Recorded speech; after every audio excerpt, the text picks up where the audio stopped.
un sens. Regardez La République en marche. Les membres de ce mouvement veulent être et de droite et de gauche. Mais cela ne fonctionne pas. Les marcheurs sont divisés en une aile droite et une aile gauche. C'est bien la preuve que la latéralisation existe. Deuxième argument, le paysage politique actuel est très confus. Une dénomination claire permet aux citoyens de s'y retrouver. Le parti de gauche a été créé, puis le Front de gauche, puis le Front de gauche a disparu, puis a été créée la France insoumise. Alors si désormais nous changeons de nom, n'est-ce pas le meilleur moyen pour apporter encore un peu plus de confusion, de flou? Et puis troisième argument, un changement de nom, mais pourquoi faire? Est-ce juste en changeant de nom que l'on donne avis aux gens, que l'on devient une force propulsive? Si c'était si simple, n'est-ce pas plutôt une fuite en avant? Il faudrait être dans le vent, être à la mode, avec une appellation moins lisible. Tout à l'heure, quelqu'un a dit que l'écosocialisme, malheureusement, ça ne parle pas à tous. Alors, ça nous permettrait de faire moins vieux monde. Écoutez, on arrive à tenir un congrès à distance, ça prouve qu'on n'est pas si vieux monde que cela. Alors, chers camarades, n'ayons pas peur du mot gauche, n'ayons pas honte de ce mot. À nous de lui redonner ses lettres de noblesse et pensons surtout à tous ces gens que nous décevrions si nous-mêmes, nous n'avions plus le courage de nous dire de gauche. Je vous remercie.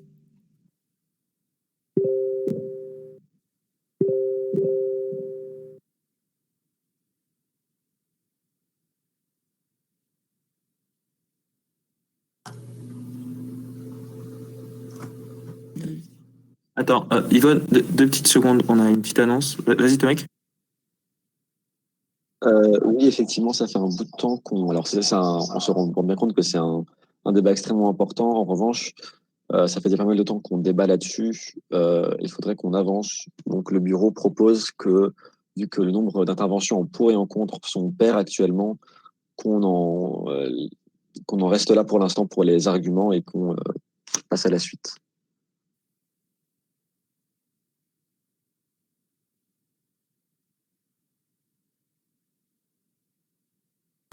Oui, très bien. Alors, on va passer au vote. Encore désolé, hein, à cause des problèmes techniques, on a augmenté le nombre d'interventions, mais c'était prévu 2 pour et 2 contre au départ, on vous le rappelle tout de même. Alors, on va ouvrir la séquence de vote qui va avoir un moment d'animation. Alors, laissez-moi de...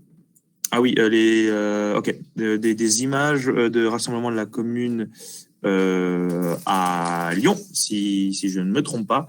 Donc, on va laisser une petite période de vote pour cet amendement. Donc, du coup, j'espère que vous êtes prêts. On lance le vote. On va lancer le vote. Très bien. Le vote est...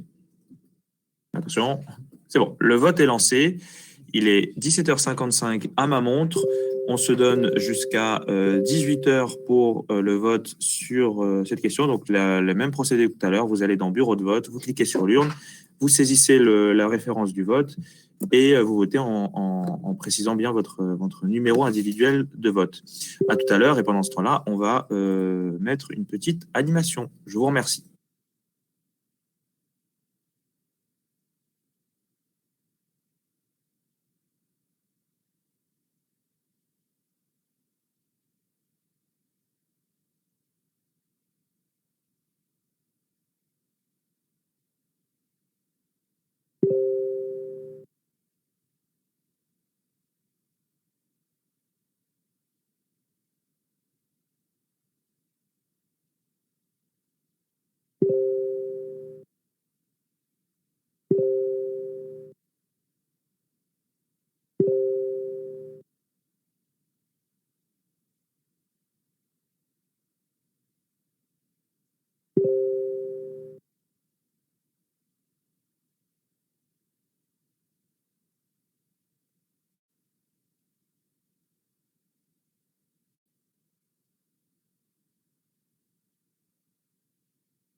Chantal Ponceau sera amenée à intervenir en contre.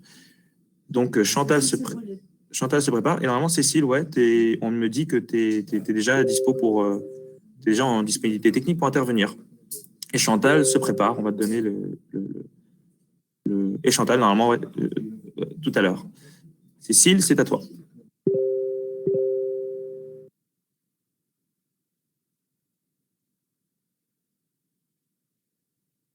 Voilà, ça devrait passer.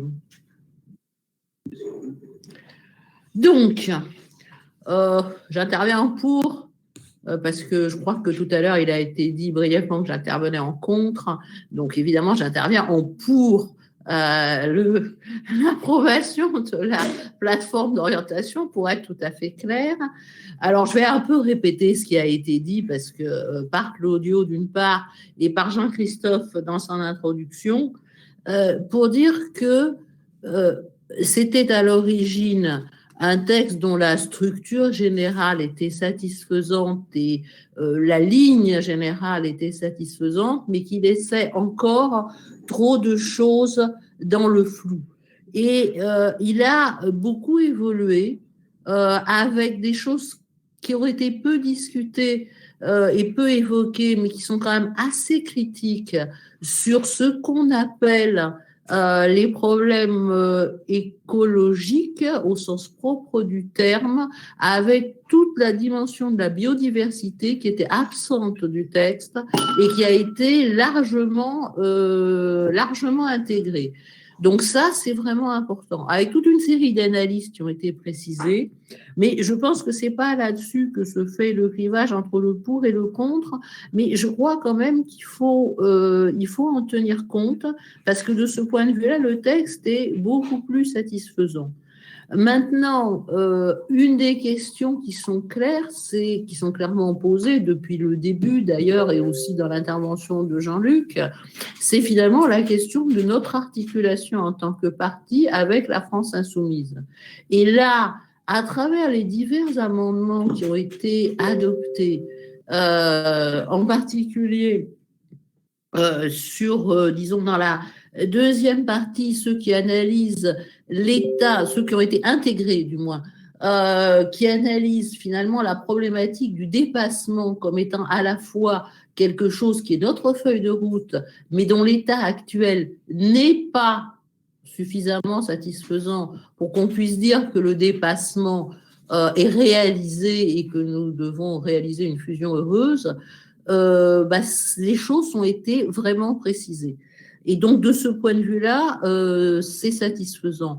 Enfin, l'adoption de l'amendement sur la gestion d'une interaction entre le CN et, enfin, d'un positionnement du CN sur ce qui se passe dans la France insoumise, même si je n'y étais pas personnellement favorable, ça, je pense, donne satisfaction à tous ceux qui souhaitent figer un peu et durcir les relations entre le PG et la France insoumise. Donc, on aboutit à un texte, tout le monde n'est pas forcément content de tout, mais qui représente, me semble-t-il, très largement les préoccupations du Congrès. Et donc, c'est pour ça que j'appelle tout le monde à le voter. J'ai fini.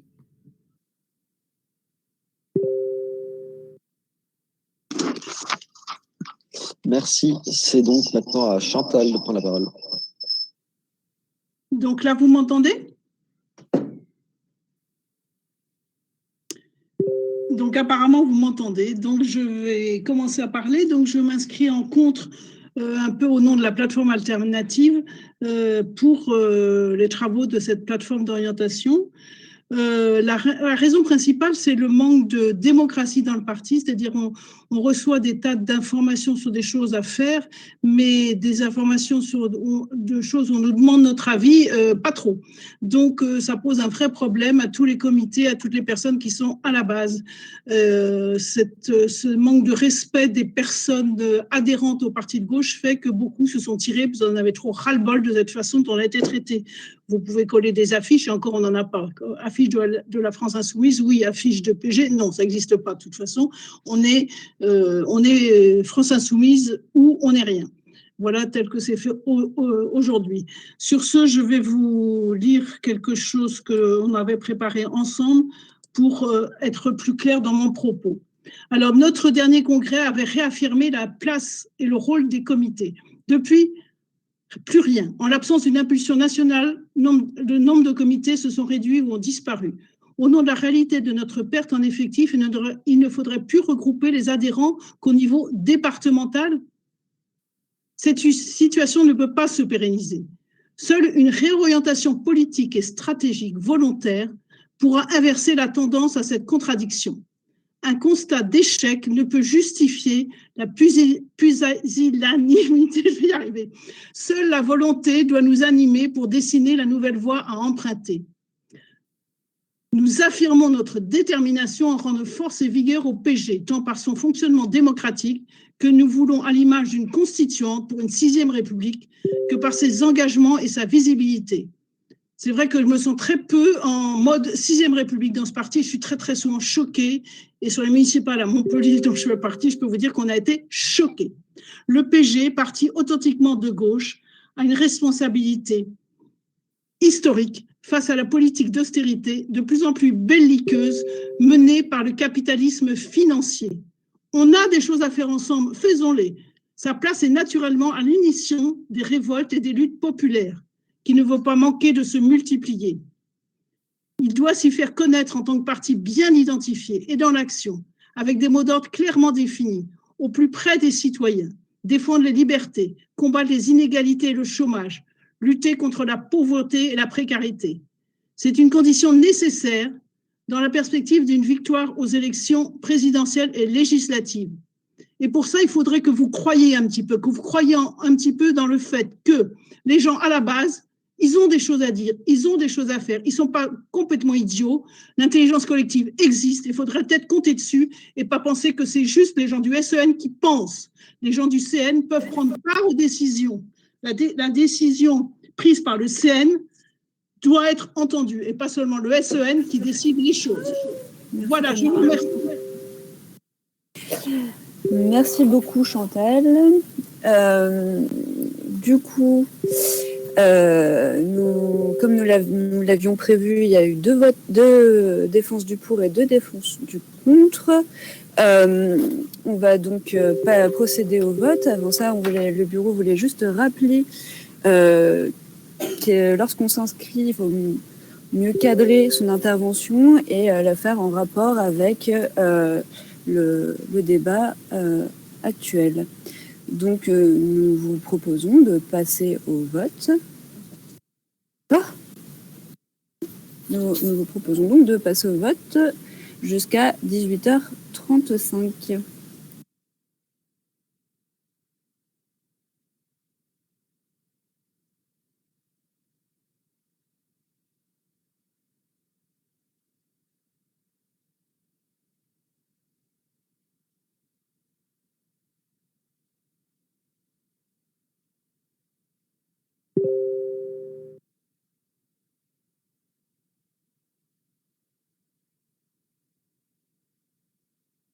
Ok, donc on vote bien sur le texte global d'orientation et non sur le vote des statuts. Bon, vous avez été un peu spoilé sur le résultat. Donc, désormais, nous passons au vote du texte global d'orientation. On vote le texte global d'orientation jusqu'à 18h35. C'est activé, vous pouvez donc procéder au vote jusqu'à 18h35. Non, stop. Ah, attendez. Ne votez pas.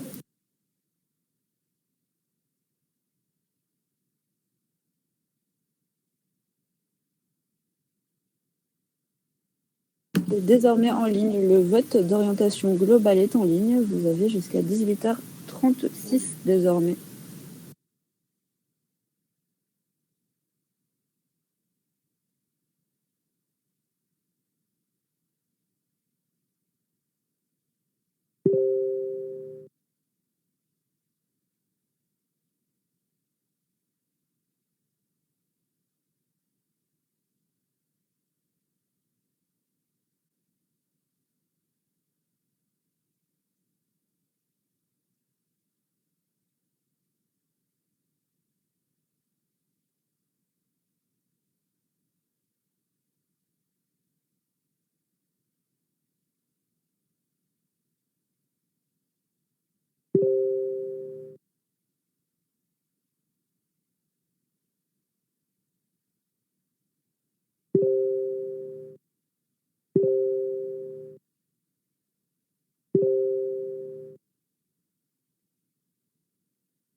Donc, les camarades, il est 18h36.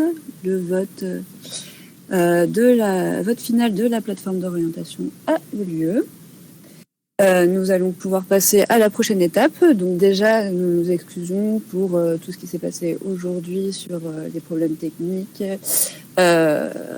Vous aurez pu le constater, maintenant on a pris presque 2 heures de retard par rapport à l'ordre du jour initial. Nous allons voir ce qu'on peut faire pour réduire ce temps de retard. Et le bureau reviendra rapidement vers vous.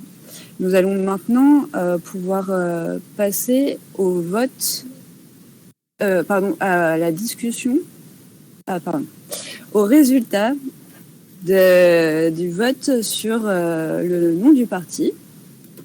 Est-ce que tu as la salle? Ok. Comment?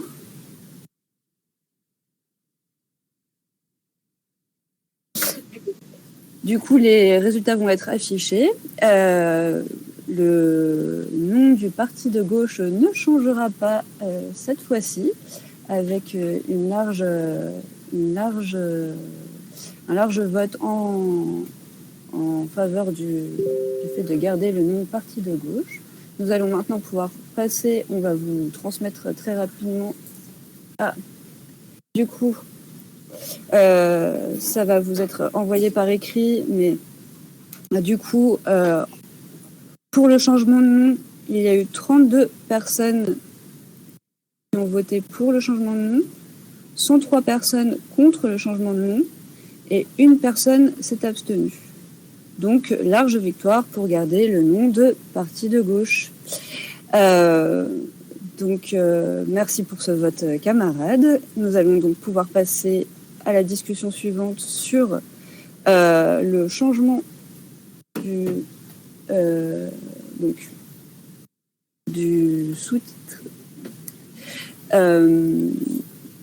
Donc, c'est le 2.2.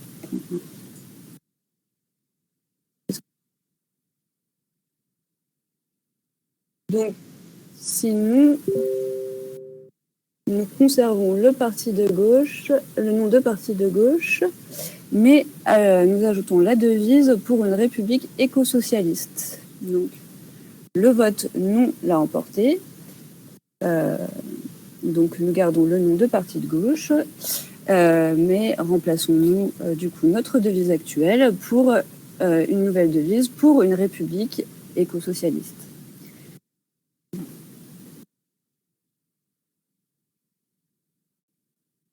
Du coup, nous prenons les inscrits. Donc, nous rappelons 2 pour, 2 contre à parité. Et merci de vous inscrire auprès de Lola pour ce débat.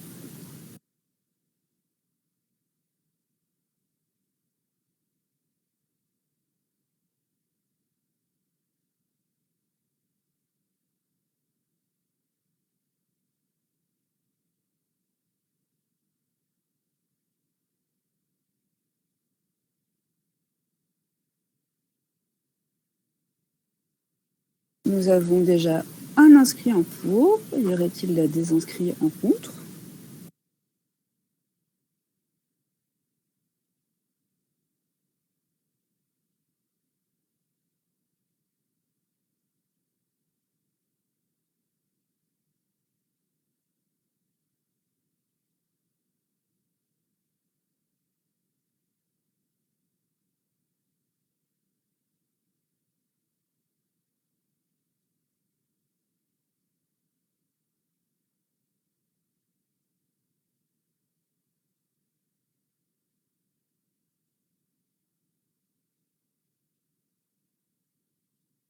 Nous avons 2 inscrits, un en pour et un en contre, mais ce n'est pas paritaire encore. Nous laissons encore quelques minutes, enfin 1 minute éventuellement, pour avant de procéder au débat, pour que d'autres personnes s'inscrivent.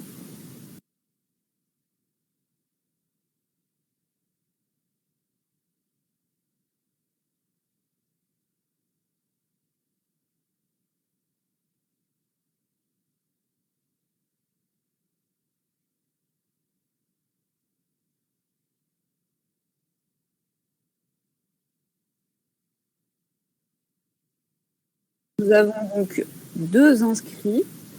Une inscrite en pour, Florence Poznanski, et un inscrit en contre, Paul Brice. Nous avons donné l'accès à Florence et nous sommes en train de donner l'accès à Paul Brice.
Florence, si tu es connectée, nous t'avons laissé la parole. C'est bon? Je pense que c'est bon, d'accord. C'est bon. Je m'inscris donc à défendre la vie de cette ville, d'une république éco-socialiste qui me semble essentielle. Excuse-moi Florence, en fait on t'entend au milieu d'une espèce de neige.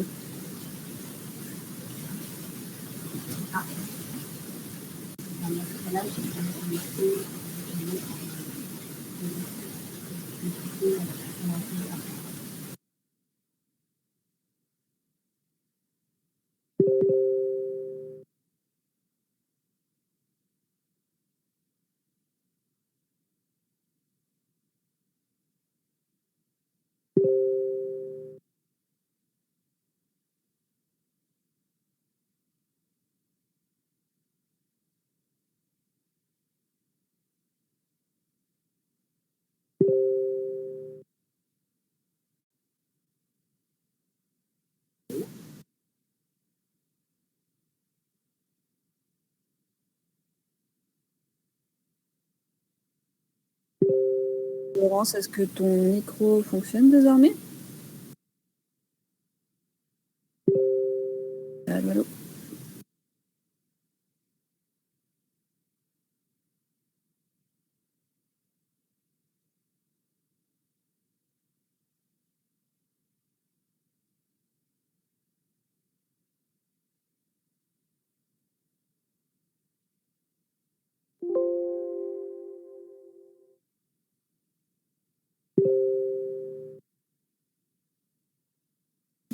Ok, du coup, on va donner la parole à Guillaume Quintin en attendant que Florence puisse revenir éventuellement. En pour. Ok. Oui, effectivement, du coup, je suis à peu près au dépourvu. Je m'étais préparé pour défendre, d'ajouter la devise pour une république éco-socialiste au nom de notre parti, le parti de gauche, dont je dois vous confirmer qu'à titre personnel, je suis assez content que nous l'ayons maintenu. Je pense que ça aurait été une erreur de changer le nom de ce parti, dans la période actuelle particulièrement. En revanche, l'écosocialisme, et je l'ai déjà exprimé, doit devenir le cœur, absolument le cœur de notre démarche politique. Parce que l'écosocialisme est déjà ce qui irrigue la doctrine du parti de gauche depuis plusieurs années, parce que les camarades enfin, nous avons lancé donc l'année dernière les assises de l'écosocialisme, et nous faisons un gros travail. Les camarades du PG font tous un gros travail pour alimenter ces thèses et les faire vivre. Et c'est véritablement ce qui devrait nous permettre de vivre ensemble dans un monde plus démocratique, plus vivable, plus supportable et plus féministe aussi, et plus écologique. Enfin, quelque chose qui nous permet effectivement d'arriver aux jours heureux tant attendus et tant souhaités. Voilà. Donc moi, je suis pour que effectivement cette mention arrive comme ça. Elle n'arrive pas par hasard. Elle est dans le sens de notre histoire, dans le sens de l'histoire du parti de gauche. Et elle dit quelque chose de qui nous sommes et de ce que nous faisons. Voilà. Voilà pourquoi je suis favorable à cette mention, le parti de gauche pour une république éco-socialiste. J'ai dit. Merci Guillaume. Nous allons maintenant passer la parole à Olivier Horry en attendant que Florence Poznanski se reconnecte.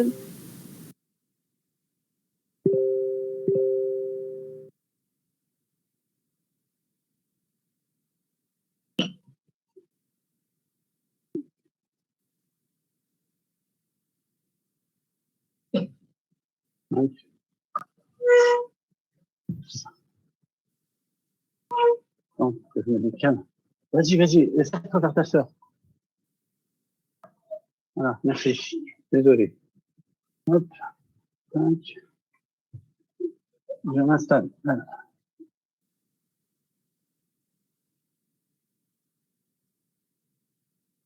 Olivier, c'est à toi, ton micro est ouvert. Tu es inscrit en contre. Bonsoir, chers camarades. Je pars au nom de la plateforme alternative pour laquelle je suis candidat au SEN. Et nous étions d'accord, nous aussi, pour maintenir le nom de parti de gauche. La devise me pose un problème, puisque si on se projette dans l'avenir pour avoir une dynamique, je pense qu'il serait bien de rajouter à la devise pour une 6e république éco-socialiste, à la place de pour une république éco-socialiste. On se projette là, il y a quelque chose, il y a une dynamique. Ce n'est pas flagrant comme changement, mais je pense que c'est important de pouvoir inscrire cette dynamique dans le futur. Voilà, se projeter dans le futur. Voilà, ce qui prouve aussi que les intervenants de la plateforme alternative ont des idées et se projettent dans le parti aussi et dans son futur. Voilà, alors j'espère que vous saurez comprendre et retenir cet ajout qui tourne autour d'un seul chiffre, 2 minutes, il 2 minutes, pour donc défendre une devise que je vous propose d'adopter en lieu et place pour une 6e république éco-socialiste. Voilà, je vous remercie de votre attention, chers camarades. Je vous souhaite une bonne fin de congrès. J'espère qu'on pourra terminer ce congrès dans de meilleures conditions techniques que nous l'avons connu tout à l'heure.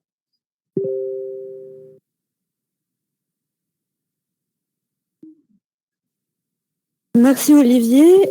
Normalement, Florence est inscrite et est en ligne, donc elle peut prendre la parole.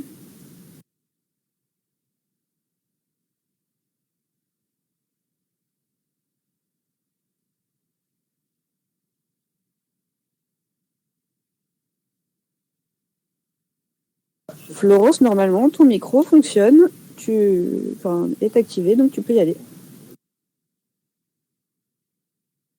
Oui, c'est bon maintenant? Super. Parfait. Bon, je remercie Guillaume qui a pu parler avant moi et qui a aussi rappelé un certain nombre de choses importantes. Pour moi, cette mention, elle est plus qu'essentielle parce qu'elle grave dans l'histoire politique contemporaine que nous sommes en train de contribuer à construire le rôle important que nous apportons à la gauche dans cette réflexion écosocialiste. L'écosocialisme, c'est un terme fort que nous devons contribuer à marquer dans l'idéologie et la vision politique de notre famille politique. On a beaucoup parlé de la gauche, mais ce terme écosocialiste est un terme qui d'ailleurs peut devenir de plus en plus en dispute. Et il fait sens par rapport aux actions que nous sommes en train de mener. Alors j'entends, Olivier, la question par rapport à la 6e République. Peut-être, rappelons-nous que nous venons de voter un amendement qui a apporté une dimension bien plus internationale à notre plateforme d'orientation. Et donc, lorsqu'on parle de République écosocialiste, on ne parle pas que de la France. Il faut aussi penser que nous avons justement dans notre dimension internationaliste une réflexion importante qui montre que nous pensons l'écosocialisme pas simplement à l'échelle d'une nation, mais à l'échelle du monde. Et donc, en ce sens, peut-être même, si je peux aller dans la boutade, on pourrait même penser un pluriel. Mais je pense que c'est intéressant de réfléchir justement dans le cadre de la doctrine de notre parti, qui est une réflexion globale sur le sens de République et sur l'écosocialisme. Je garde aussi ces petits moments qui nous restent pour évoquer justement l'importance des actions qui ont été menées dans le cadre des assises de l'écosocialisme que nous avons lancées il y a un an. Ça a été évoqué un petit peu au début, mais c'est important que ça devienne effectivement une action globale de notre parti, comme ça a commencé à le mener. Je salue plusieurs initiatives, on est à peu près à une vingtaine d'initiatives, à la fois portées par les comités, portées au niveau national par des thématiques et au niveau international. Et j'en profite pour rappeler, on a pu le communiquer dans le cadre de la dernière circulaire qui est partie, la circulaire des assises de l'écosocialisme. J'en profite pour rappeler qu'il est prévu le 25 avril de tenir une nouvelle journée de réflexion dédiée entièrement à l'écosocialisme. Nous aurons à la fois des débats avec des intervenants extérieurs, un petit peu comme celui que nous aurons demain, mais renforcés sur les nouveaux chantiers, et également des travaux en ruche. C'est une chance que nous nous offrions à notre parti, la possibilité de montrer et d'organiser ce travail et de centrer aussi notre travail de formation. Et je pense que c'est donc avec évidence pour moi que se pose cet ajout d'une devise pour une république écosocialiste. Merci à tous et je vous attends aussi pour qu'on puisse se mobiliser ensemble et préparer ensemble cette journée. Hop, alors, excusez-moi. Alors, on me signale que je peux y aller. Alors déjà, pourquoi je vais voter contre? C'est pas une opposition de fond au terme République écosocialiste. Je tiens à souligner tout le travail du COPIL sur l'écosocialisme. Je pense effectivement que l'écosocialisme doit être un élément central de notre parti et du coup, ça va pas être sur le fond tant que je pense. En fait, je pense à titre personnel que notre triptyque écologie, socialisme, république est plus pétant. Mais effectivement, j'entends également l'argument que l'écosocialisme est important, que c'est un élément central, et je tiens encore à souligner tout le travail qui a été fait, notamment autour du manifeste, autour de cela. Mon opposition est donc plus une opposition de forme qu'une opposition de fond, excusez-moi. Je vous remercie.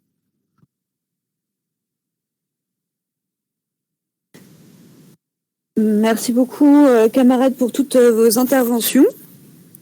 Vous m'entendez ? Ok, donc merci beaucoup pour toutes vos interventions.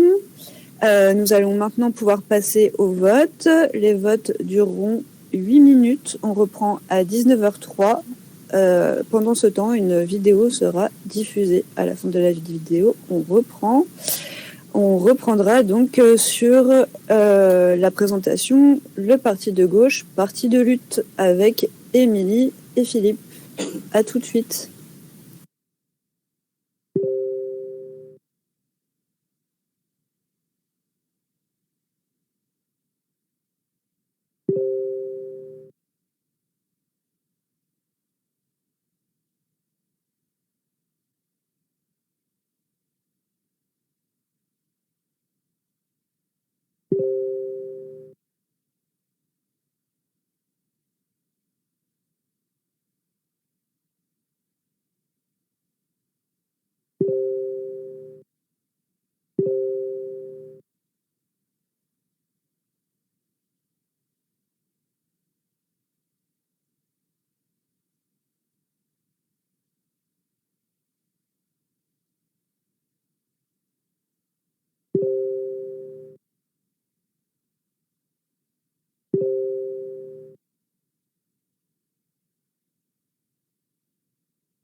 Merci encore à toute l'équipe qui a pu réaliser ces vidéos qui alimentent et qui sont le fil conducteur de notre congrès depuis ce matin, depuis hier même après-midi.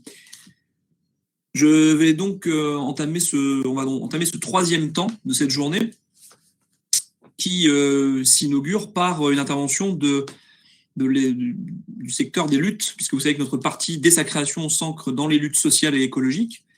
Et c'est l'occasion aussi là de prendre un temps pour saluer le travail exceptionnel qui est mené depuis maintenant pas mal d'années par Philippe Juravert, par Émilie Marche, notre élu en Aura, et puis par Guillaume Quentin aussi plus récemment, qui les a rejoints pour animer ce secteur des luttes qui est indissociable de l'identité de notre parti.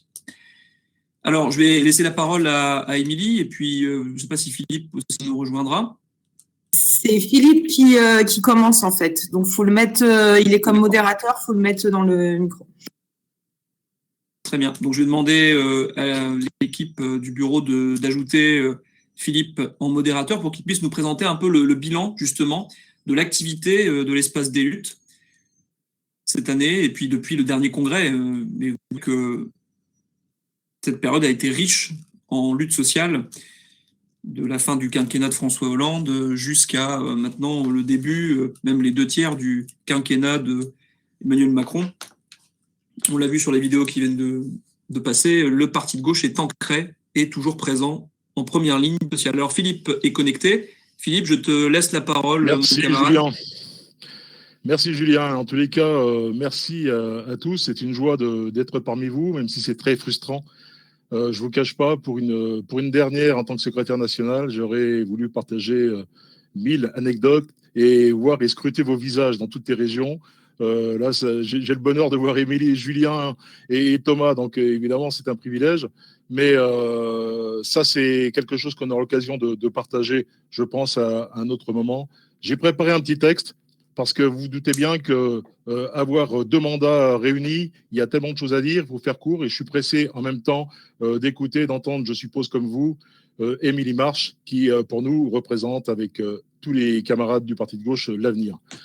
Chers amis, chers camarades, les congrès qui nous font tous toujours vivre des moments particuliers, uniques, riches en émotions et en solidarité. Les congrès sont fondateurs, ils nous permettent de structurer nos luttes et d'assurer la continuité et l'avenir politique. Le parti de gauche est d'abord et avant tout un parti des luttes. Et c'est pourquoi le vieux syndicaliste que je suis a trouvé une opportunité de poursuivre la lutte et garder le lien avec la solidarité et les projets humanistes. Le parti de gauche a choisi d'investir le terrain, le concret, et s'est progressivement implanté par ses structures départementales au plus près des luttes syndicales et citoyennes. J'ai eu l'occasion de le vérifier dans tout l'Hexagone, mais aussi dans les départements d'outre-mer durant ces 2 mandats. Nous pouvons nous enorgueillir d'avoir, sans faille et sans relâche, soutenu et participé à créer la dynamique nécessaire au succès de la France insoumise et de la candidature de Jean-Luc Mélenchon en 2012 et en 2017, sans compter le travail accompli autour du programme. Le parti de gauche a été et est toujours un outil déterminant de notre conquête politique. Et c'est une fierté pour moi d'avoir pu modestement contribuer à dresser une voie que nous continuerons ensemble d'emprunter. À ce titre, un grand merci à tous nos élus pour leur implication au quotidien. Aller de l'avant, c'est aussi savoir s'arrêter, ou plutôt mettre un pas de côté pour préparer et pour transmettre le flambeau militant. Nous avons la chance de militer aux côtés de jeunes hommes et jeunes femmes qui ont du talent, de la détermination et qui démontrent tout le jour une abnégation et un investissement sans pareil. Il faut leur ouvrir la voie et les accompagner, car ils sont les visages des luttes d'aujourd'hui et de demain. Si certains n'ont pas toujours l'expérience acquise, avec le temps, ça viendra. Ils sont souvent plus à l'aise que moi, ça c'est certain, dans ce nouveau monde connecté, et la transmission n'en est que plus riche puisqu'elle est partagée. C'est donc avec beaucoup d'émotion, mêlée de joie, que je quitte mes responsabilités de secrétaire national pour passer le témoin à notre camarade Émilie Marche, que nous n'avons plus besoin de présenter. Je sais que vous l'accueillerez avec autant de chaleur et de solidarité que vous l'avez fait avec moi lors de ces 2 mandats et que vous lui témoignerez la confiance qu'elle mérite. Je connais son engagement, sa pugnacité, sa capacité de travail et beaucoup de talent. C'est pour cette raison que je peux partir apaisé. Je vous remercie de la confiance que vous m'avez accordée pendant toutes ces années. Et je souhaite conclure avec une phrase de Louise Michel qui résume bien la tâche qu'il nous reste à accomplir. Le peuple n'obtient que ce qu'il prend. Un grand merci à tous. Et je te passe le témoin, Émilie. Merci Philippe. Moi, juste pour dire que pour moi, au Parti de gauche, nous sommes des tisseuses et des tisseurs de lutte parce que nous sommes au quotidien sur le terrain et qu'évidemment, en fait, je vais pas revenir un peu le temps que j'ai sur les grandes mobilisations contre Macron, contre Hollande qu'on a été, mais sur les luttes un peu plus locales où on avait la devise qu'on applique toujours, même si on n'a plus ces autocollants-là, pas de République sans service public. Mais dans les luttes sur les services publics, on voit que même si des fois il y a que des drapeaux France Insoumise, mais derrière c'est qui les premiers dans les collectifs et à s'investir, ce sont les militants du Parti de gauche parce que nous sommes intéressés parce que nous sommes en premier préoccupés par ça, que ce soit le bureau de poste. Moi je peux vous revenir sur la lutte que j'ai menée là au mois de janvier avec des postiers dans la vallée du Grésivaudan où ils ont muré le distributeur du bureau de poste au premier jour du deuxième confinement. Donc les personnes avaient 10 kilomètres à faire pour avoir pour pouvoir tirer de l'argent, voilà, parce que c'est ça la réalité aussi dans certains territoires. Évidemment, les luttes ferroviaires sur le train, j'en reviendrai, le Grenoble Gap, où on a réussi à le sauver grâce au collectif, aussi Philippe sur le double tunnel du Châtelet et les nombreux militantes et militants cheminots que nous avons, qui nous alertaient, qui étaient présents sur le pacte ferroviaire, mais qui sont là aussi tous les dimanches, parce que je tiens à alerter aussi à ça, c'est que les luttes ferroviaires, c'est des luttes populaires. Changer un horaire de train change la vie des gens. Moi, je me souviens, l'acte 3 des Gilets jaunes. Alors, vous allez me dire, c'est peut-être la grenobloise que je suis, mais j'étais devant une gare et dans un village, dans l'en avant pays savoyard, de 500 habitants, il y avait 1000 personnes en demandant du train. Donc, je trouvais au moment de l'acte 3 des Gilets jaunes, c'était plutôt bien d'avoir aussi des gens qui étaient là en me disant, on veut du train. Et on a réussi à remettre les trains dans un territoire où, au rassemblement, j'étais la seule élue de gauche, il y avait que des élus de droite. Et pour vous dire le petit truc, j'ai réussi pour une fois à être au milieu de la photo. Pourquoi? Parce que les élus de droite ont dit elle est mignonne, elle est jeune, on la met devant. Bon voilà, bon c'est un peu sexiste, mais des fois il faut savoir sourire dans la vie. Et je tiens aussi à remercier l'ensemble des syndicalistes dans les luttes industrielles, dans tout ce qu'on a pu faire, parce qu'ils ont pu nous apprendre aussi, et que aussi de ces syndicalistes, parce que comme vous le savez, j'ai mené beaucoup de luttes industrielles, parce que je suis dans un territoire très industrialisé, notamment General Electric, Luxfer. Et généralement, il y avait que des hommes, et je tiens à les remercier parce que jamais ils m'ont fait sentir en tant que femme et jamais je n'ai subi du sexisme, ce qui n'est pas le cas en politique, que ça soit dans mon mandat ou malheureusement des fois en interne. Et que aussi ils m'ont appris beaucoup de choses, notamment les agents d'EDF, ils ont réussi à m'apprendre à force d'occuper des barrages et des centrales à savoir en quoi fonctionnaient les schémas en physique que je devais apprendre au collège et au lycée, que j'ai jamais rien compris, où j'avais 5 de moyenne, donc ça va, je pourrais retourner au collège et au lycée en physique, je pense que j'aurais un peu plus de meilleures notes. Je voulais aussi faire un grand merci récemment aux TUI, parce que en fait ce qu'ils ont réussi à faire en plein confinement est juste incroyable. Ils sont partis de la base, ils ont convergé avec ceux qui luttaient pour se rassembler avec ce slogan s'unir pour ne plus subir, et ils ont fait un travail juste admirable en réussissant à cette grande manifestation en fin janvier. Avec, je remercie l'ensemble des élus que j'ai contactés, notamment les élus locaux du Parti de gauche qui ont répondu aussi avec une efficacité. Moi, quand j'ai fait une réunion avec tous les syndicalistes, ils m'ont dit mais c'est quoi ça? En fait, il y a tout le Parti de gauche et toute la France insoumise qui signent. Et ils ont dit bah oui, mais on a chargé Émilie Marche de trouver des signataires. Elle a dit je vais trouver. Je voulais aussi remercier Philippe, parce que ce que vous voyez aussi des fois, si on arrive à faire venir un député alors qu'on n'en a pas dans notre région, c'est grâce à Philippe Juravert, et que des fois on lui passe des coups de fil un petit peu en lui disant bon, on a besoin d'une réponse et tout ça, ce poulet, on n'a pas de réponse, on sait qu'ils sont débordés, mais nous aussi des fois on en a besoin, et qu'il a toujours répondu dans le calme et savoir gérer, parce qu'on a aussi tous des têtes dures, un sacré caractère, et à tous nous gérer, c'est pas forcément simple. Je voulais aussi rendre un grand hommage dans la lutte parce que je trouve qu'on n'en parle pas assez. C'est de nos élus locaux. De nos élus locaux qui soient dans la majorité. Moi, je pense à Delphine Fenas et à Vianney, hein, qui faut regarder le travail qu'ils font à Fontenay-sous-Bois, où ils font un élu de combat et qui sont le bouclier social qu'on inspire pour les prochaines élections, parce qu'en fait, ils font les carences de l'État avec les moyens d'une collectivité qu'ils ont baissé.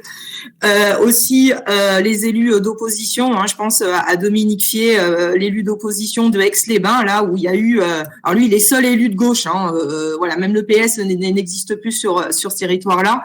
Et il a réussi à faire venir des salariés devant une assemblée et en disant au maire, regardez, je fais un vœu, et regardez, ils sont là devant, venez les écouter. Et comme ça, on arrive à faire passer quand on est ultra minoritaire.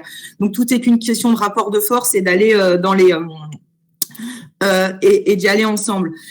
Évidemment aussi Jean-Christophe Selin, qui on le connaît pour son combat depuis des années sur le Rojava, le Kurdistan, et qui nous a aussi à toutes et tous fait découvrir ça parce qu'on connaissait pas forcément. Merci à toi Jean-Christophe aussi pour avoir été constamment présent au niveau des Gilets jaunes et d'être comme beaucoup des élus de terrain, que ce soit dans les urnes ou dans les luttes. C'est vraiment la caractéristique, c'est quoi un élu PG. Et je voulais aussi rendre un grand hommage à un camarade qui est un combattant et que franchement, moi je lui souhaite que du courage et je lui envoie plein. Il s'appelle Aurélien Gac. Alors on ne sait pas forcément qui c'est Aurélien Gac. Aurélien Gac, c'est notre élu PG à Hénin-Beaumont. C'est notre élu qui mène les combats contre l'extrême droite et contre le fascisme.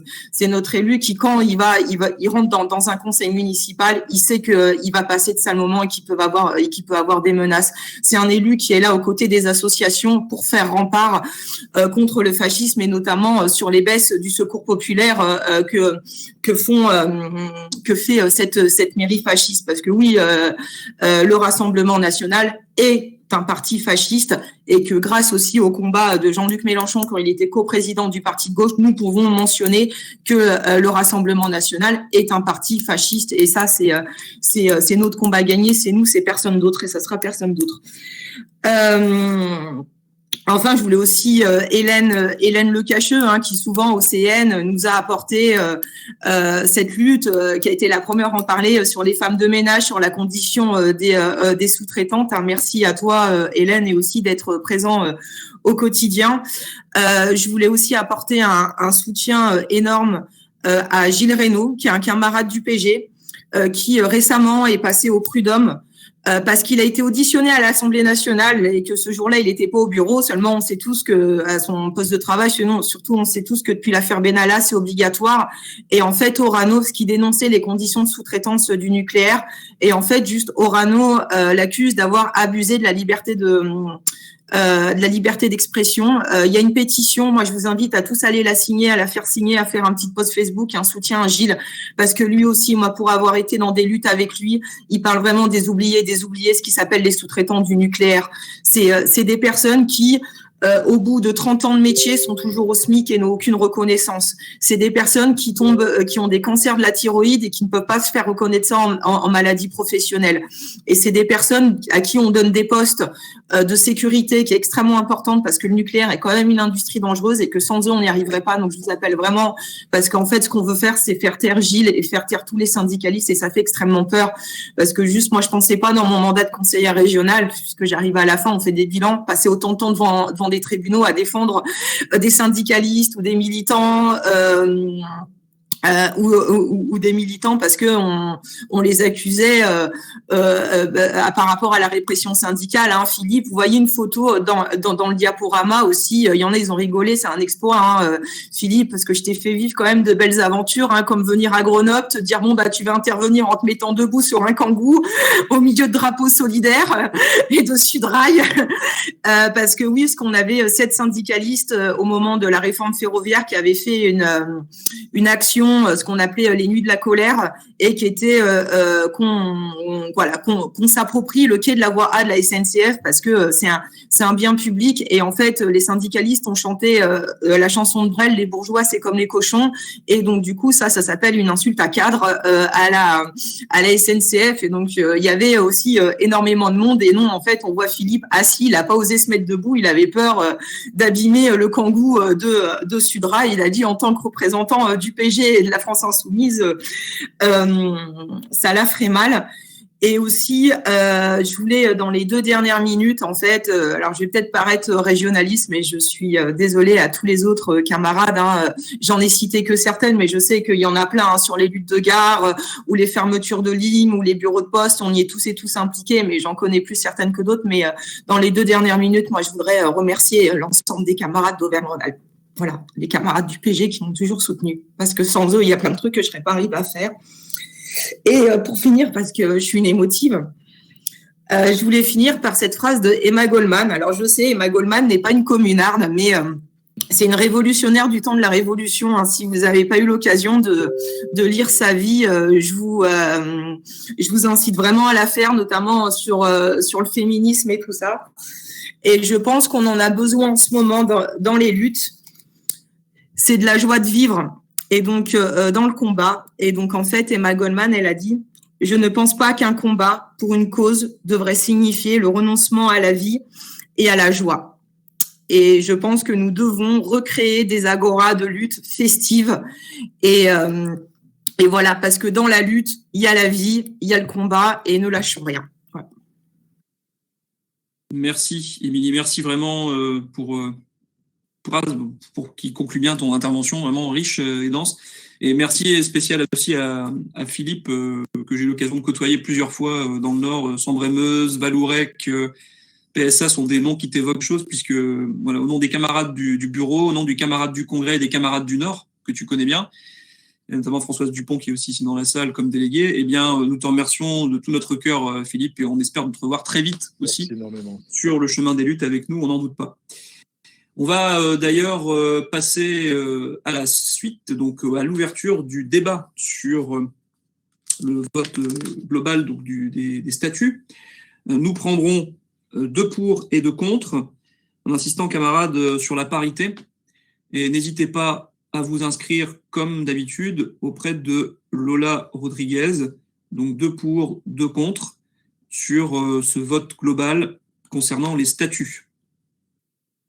Juste avant ça, Julien, et pour les délégués, aussi pour savoir sur quoi on vote, là on est en train de finaliser, de recevoir ça arrive là dans même pas une minute, les résultats des derniers votes sur l'amendement, sur changement de nom et ensuite changement de nom, ça a été voté, on l'a évoqué.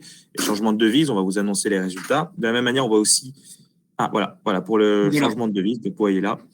Donc, c'est nombre d'inscrits 75, nombre de votants 133, vote nul 0, ne prend pas part au vote 1, nombre de votes exprimés donc 132, pour 84, contre 41, vote blanc 1, abstention 6. Donc, cet amendement en cascade est adopté. Donc, du coup, on a adopté une nouvelle devise. Concernant le texte d'orientation, les résultats sont aussi en train de nous être parvenus, mais on peut d'ores et déjà commencer le débat sur les amendements, puisque maintenant on a toutes les informations sur les statuts. Donc, effectivement, comme tu l'as dit, s'inscrire auprès de Lola. Je termine là. Merci, Julien, pour ces précisions sur les résultats des 2 votes précédents. Donc, je vous rappelle, n'hésitez pas à vous inscrire auprès de Lola Rodriguez par message privé en indiquant vos noms, vos prénoms, votre département. Si vous souhaitez vous inscrire en pour ou en contre. Et merci, s'il vous plaît, de respecter le principe fondamental de la parité.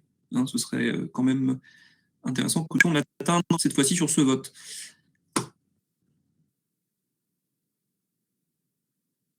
Alors, on m'entend ? Oui. Je crois qu'on m'entend ? Oui, on m'entend. Oui. On m'entend, oui.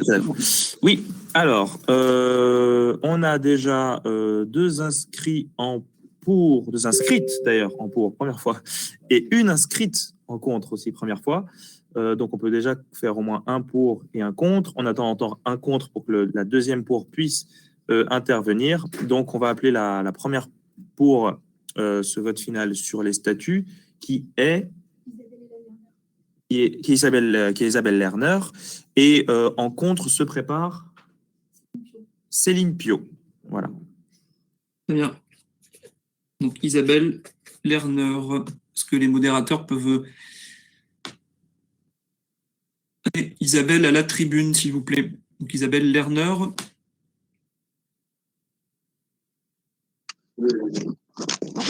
Isabelle, tu peux activer ton micro. Alors, on t'écoute pour 3 minutes, donc Isabelle.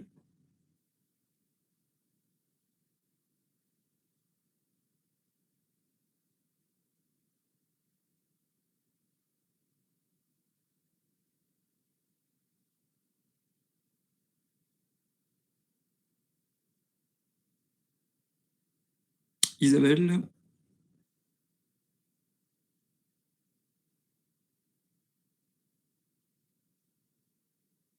Désolée, un problème de micro. Bonjour les camarades. On t'entend très bien, vas-y Isabelle.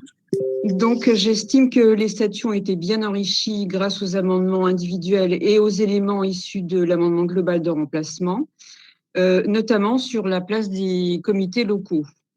Alors, moi, j'avais un tout petit bémol quand même relatif à la fracture numérique parce que je comprends qu'il y a une restriction sur le vote par procuration, mais les camarades qui n'ont pas accès au numérique doivent aussi pouvoir s'exprimer. Bon, comme je fais confiance à notre intelligence collective pour trouver un moyen de le permettre, ça ne m'empêche donc pas de voter pour le texte global des statuts du parti de gauche. Merci. Je te remercie Isabelle. On va donc appeler maintenant en contre Céline Pio.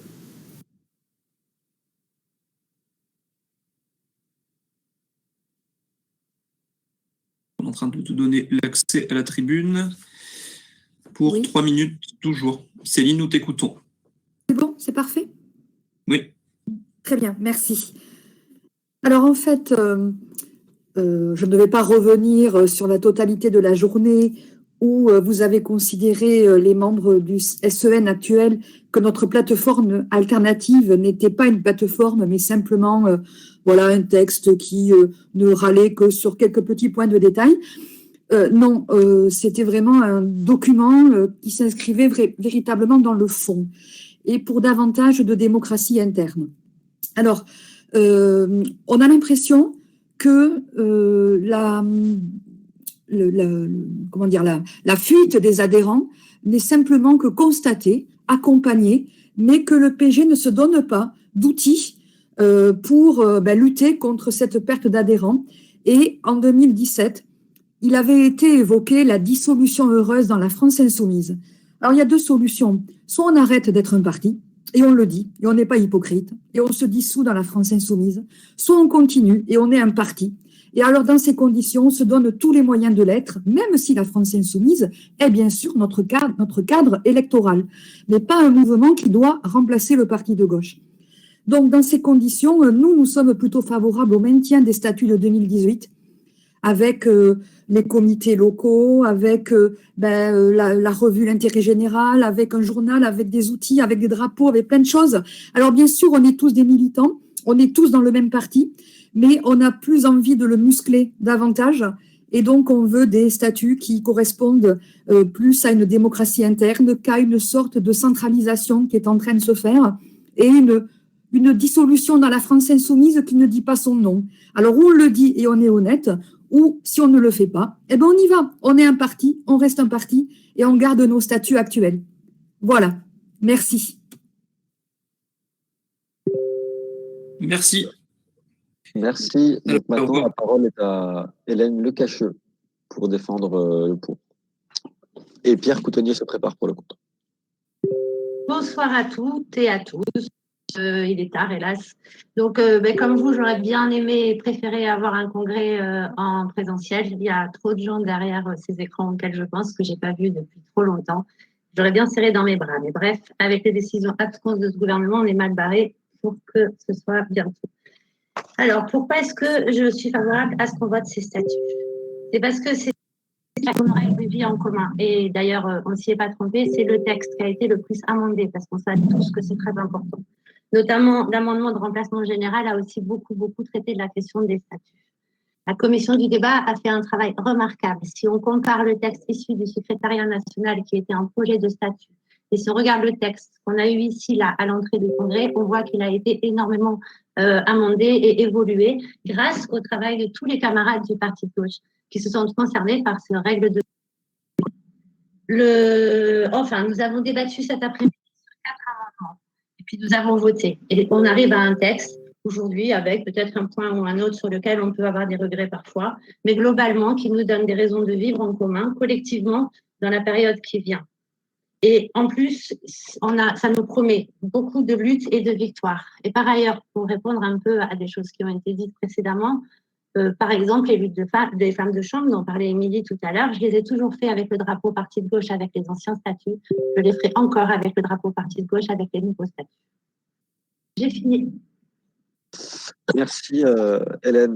Donc maintenant, c'est à Pierre Coutonier de prendre la parole.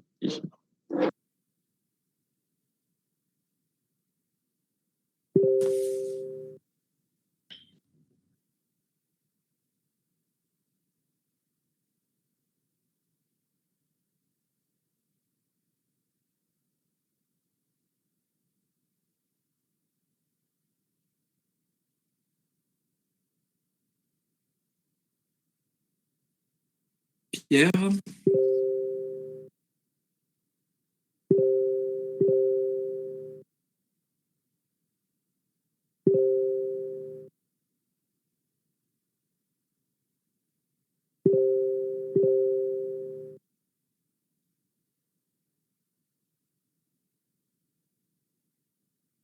Pierre, tu peux activer ton micro.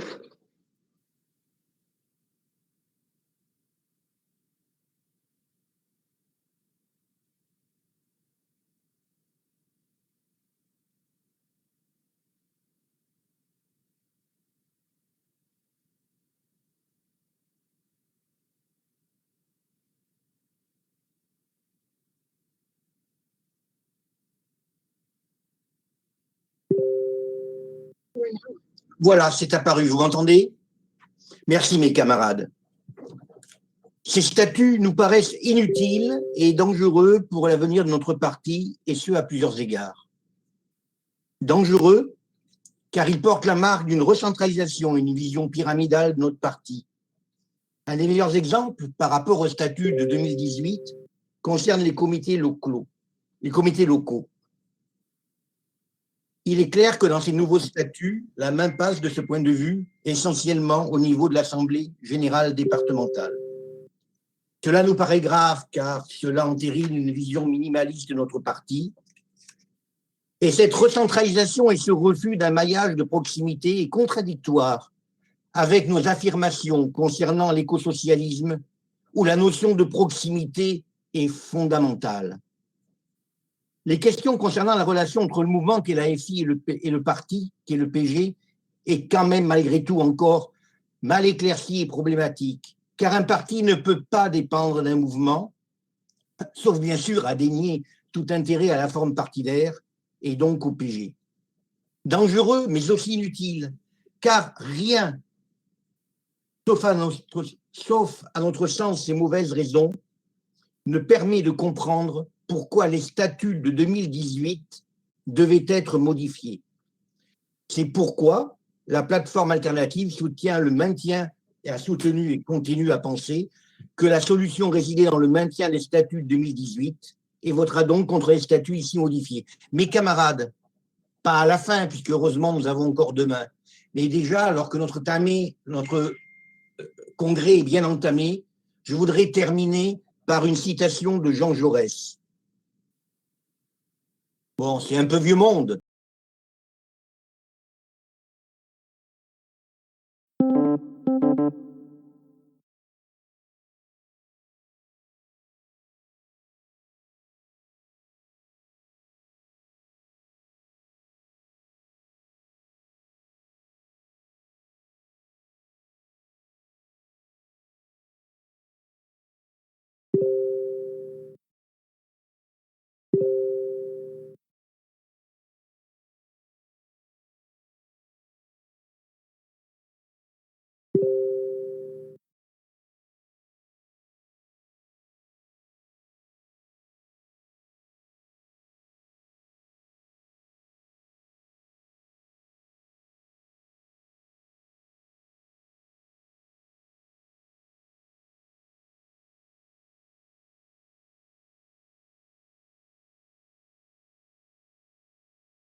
On a du coup la possibilité de voter jusqu'à 19h40. Donc, le vote est ouvert, chers camarades, jusqu'à 19h40. Et en attendant, un autre reportage sur les luttes et l'actualité des luttes qui va être projeté. Notamment le soutien à la mobilisation des sans-papiers. C'est parti.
Fait en Italie.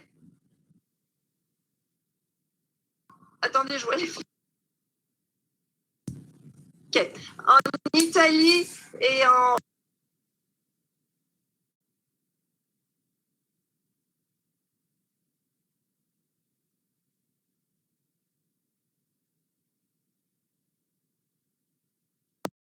Demain, on s'en fout, on a assuré. Première, deuxième.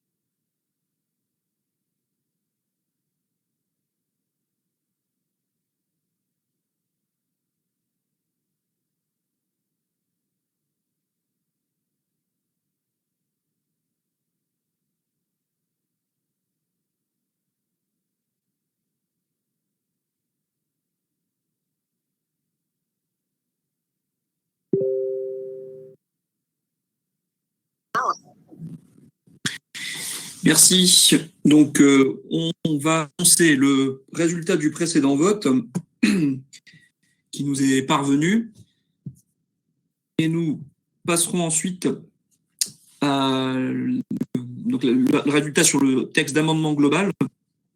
Hein, et on enchaînera ensuite sur le rapport de la commission des candidatures avec Lola Robles et Vianney Orgebas. Alors, Manon, est-ce que nous avons le résultat qui peut s'afficher donc, du vote précédent? Le résultat va s'afficher tout de suite. C'est formidable. Quelques secondes. Tada! Merci. Donc voilà, chers camarades, avec 175 inscrits, nombre de votants 127, vote nul 0, pas part au vote 0, nombre de votes exprimés 127, pour donc l'adoption du texte d'orientation 92, contre 28, vote blanc 0. Le texte d'orientation est donc adopté par le groupe. Merci. Et donc se prépare et Vianney pour le rapport des candidatures. Nous aurons ensuite une série d'opérations de vote, notamment donc sur la CCF, la CRC et puis le SEN, bien sûr, pour terminer le rapport de notre commission des candidatures avec Vianney qui est connecté. Vianney, nous te laissons la parole. Donc, vous avez la parole pour un quart d'heure. Oui, c'est à peu près ça. Je vais faire le rapport de la commission des candidatures avec Vianney. Donc, tout d'abord, je vais faire un petit point sur notre commission. On était 6 membres élus par le Conseil national en février dernier. Il était composé de Anne-Claire Dufour, Sarah Legrain, moi-même, Sidoine Corbin-Océlie, Philippe Juravert et Vianney Urgebin qui va faire le rapport avec moi. Donc, dans cette commission, notre rôle a consisté dans l'étude des candidatures et l'élaboration de propositions de composition pour les 3 instances élues par le Congrès. Donc, la commission de contrôle des finances, la commission des résolutions de conflits et le secrétariat exécutif national. Donc, nous rappelons qu'en aucun cas, la commission des candidatures ne procède à des invalidations ou exclusions de candidature. Il s'agit tout simplement de fournir une proposition afin d'éclairer les choix des délégués au Congrès. Dans tous les cas, vous pouvez voter pour les candidats que vous souhaitez. Concernant notre méthode, chacun d'entre nous a étudié l'ensemble des candidatures. La commission s'est réunie en plénière au cours de 4 reprises au cours du mois de mars. On a procédé à 4 auditions. La méthode adoptée pour les réunions en plénière a été la recherche de consensus. À chaque fois, il a été possible de l'atteindre et donc aucun vote n'a été nécessaire. On a à chaque fois réussi à se mettre d'accord. Nous nous sommes également donné comme règle la confidentialité, la mise à l'écart de tout conflit d'intérêts et l'égalité de traitement entre les candidats. En raison du très grand nombre de candidatures, parce qu'il y en avait 65, et du temps imparti, nous avons considéré qu'il était impossible d'entendre l'ensemble des candidats pour chaque poste, qu'il ne serait pas juste d'en entendre que quelques-uns. Donc nous avons seuls 2 candidats se présentant pour former le binôme de co-coordinateurs, donc nous les avons auditionnés ensemble pour entendre leur vision de leur candidature et des critères de composition du futur SEN. Nous avons, et aussi, on a auditionné Éric Coquerel et Daniel Simonet pour entendre leur analyse sur le fonctionnement passé et sur les besoins futurs. En plus de ça, on a auditionné Benoît Schneckenburger en tant que trésorier sortant et Sophie Ravan en tant que présidente sortante de la CRC. Concernant les candidatures qui nous ont été soumises, elles montrent par leur nombre comme par leur qualité la richesse de notre parti. Le PG peut compter sur des militants engagés, dynamiques et solides. Et nous remercions tous les candidats qui ont souhaité mettre leurs qualités, qui on n'en doute pas sont nombreuses, au service du collectif. Donc le choix a été difficile et malheureusement des candidatures très intéressantes n'ont pas pu être retenues. Concernant les candidatures retenues, on a eu 5 candidatures pour la commission de contrôle financier, 2 femmes et 3 hommes, pour seulement 3 postes. On a eu 18 candidatures pour la commission des résolutions de conflits, 8 femmes, 10 hommes pour 9 postes. Et nous avons eu 38 candidatures pour le SEN, 25 hommes, 17 femmes, et donc pour 16 postes. D'ailleurs, sur les 65 candidats, il y avait 38 candidats hommes et 27 femmes, ce qui fait à peu près du 60% d'hommes et 40 femmes. Donc, concernant les critères retenus, je vais commencer par la commission des contrôles de finances, le premier vote que vous aurez à faire par la suite. Donc, le critère essentiel, c'était ici la bonne maîtrise des enjeux financiers et bien sûr la qualité de discrétion. La candidate sortante nous a semblé avoir tous légitimité à figurer dans la future CCF. Il sera donc un atout pour la prise en main des outils de lecture des comptes du parti. Nous avons également valorisé l'expérience en matière de finances pour les autres candidats de la liste en choisissant des anciens trésoriers et mandataires financiers. Donc, je vais vous afficher la liste pour la CCF.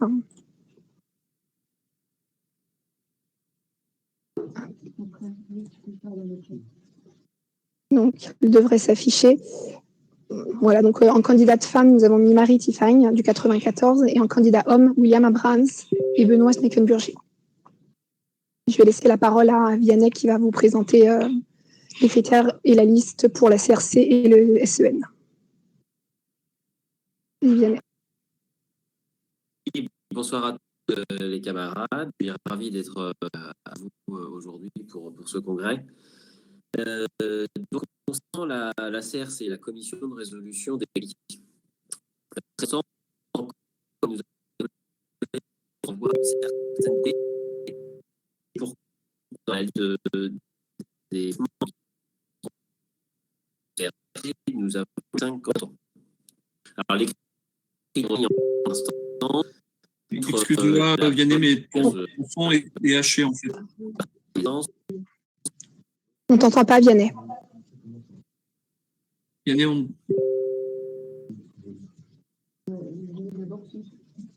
On t'entend pas.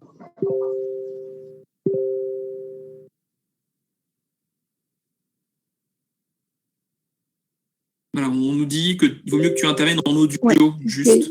Ah. Essaie d'intervenir juste en audio, sans la caméra.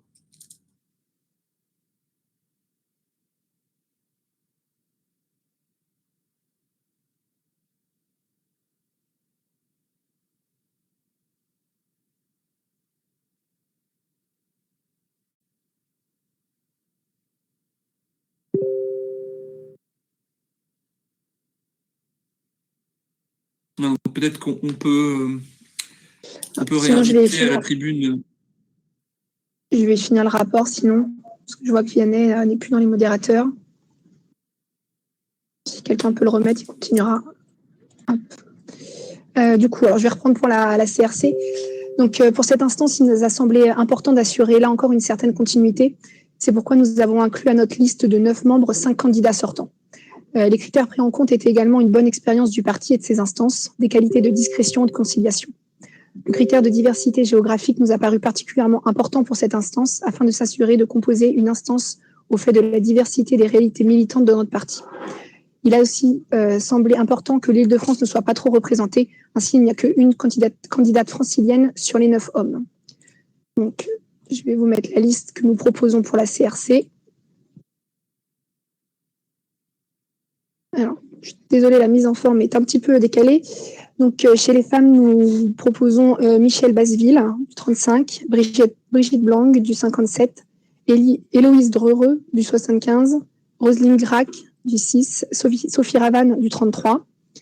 Et chez les hommes, Tristan Lecomte, du 14, Laurent Matechko, du 59, Charles Ménard, du 30 et Jean Sicard, du 13.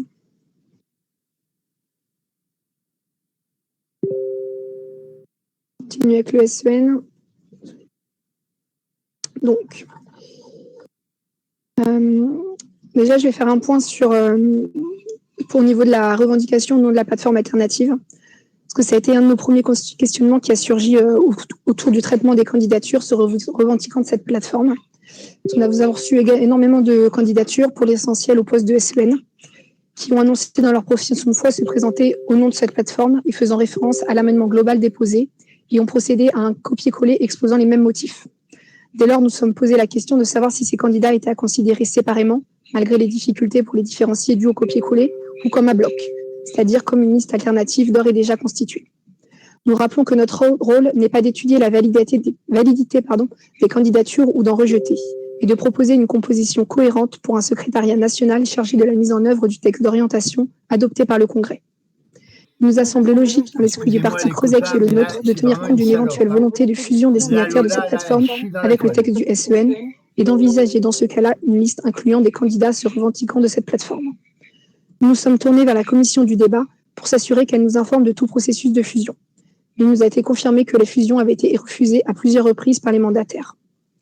Dès lors, et compte tenu du fait que notre parti n'a jamais reconnu le fonctionnement en tendance et encore moins en fraction, nous avons considéré que notre proposition de composition du SEN ne pouvait intégrer les candidatures se revendiquant du texte non seulement alternatif à la proposition du texte d'orientation du SEN, mais aussi désormais, du fait du refus de fusion, du texte alternatif à la proposition du texte d'orientation remanié.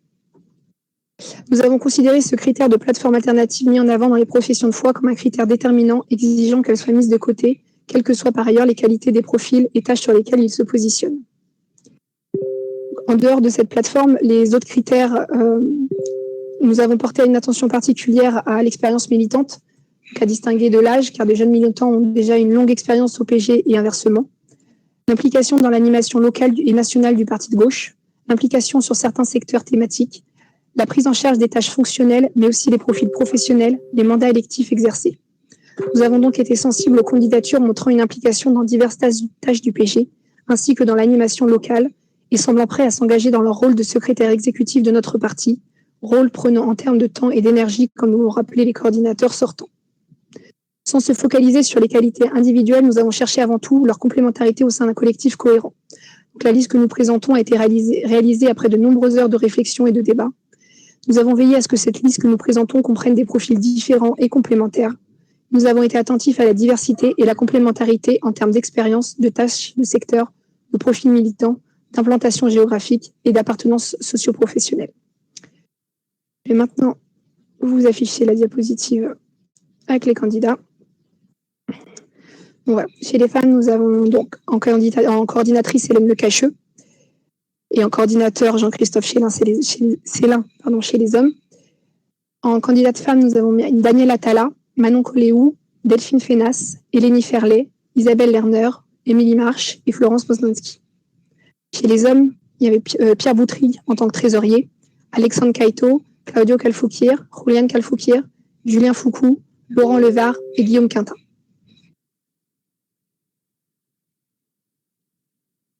Donc, à titre d'information, notre proposition de composition d'instance est intégralement paritaire. Donc, nous avons une femme de plus dans la CRC contre un homme en plus dans la CCF. Et en termes de répartition géographique, 9 régions représentées, plus les Français de l'étranger. Donc, il y a le Provence-Alpes-Côte d'Azur, le Nord, l'Auvergne-Rhône-Alpes, l'Île-de-France, l'Occitanie, la Normandie, la Bretagne, le Grand Est et la Nouvelle-Aquitaine.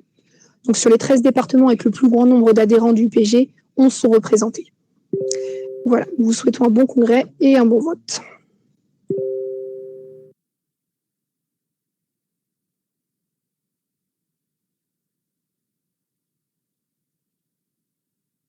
On va commencer par le vote de la CCF, où je vais remettre la liste.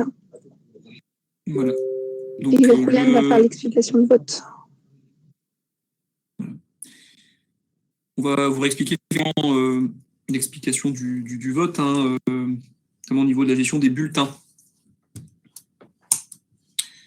Et ensuite, le premier bureau sera ouvert, notamment pour la commission présidentielle.